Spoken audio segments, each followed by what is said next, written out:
Броени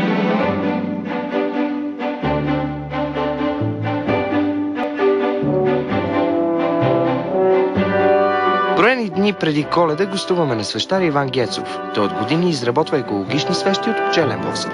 Тези свещи имат чиста история. Някога Слънцето е започнало да изпраща към Земята своите дарове.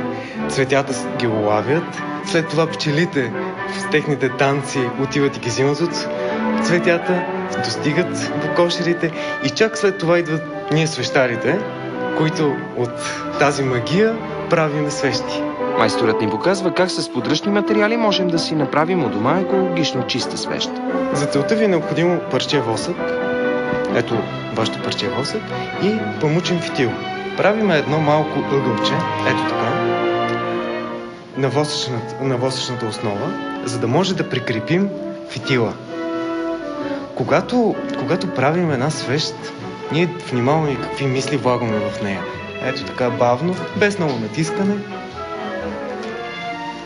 Ето, виждате, започва да се оформя свещта.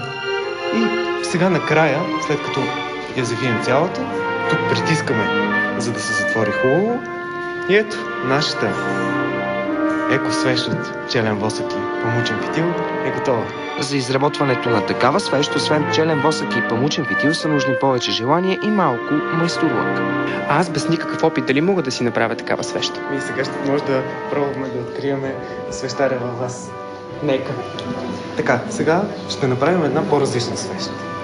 Взимаме това парче и тук отново правим ъгълчето, за което ще прикрепим чистия памучен фитил.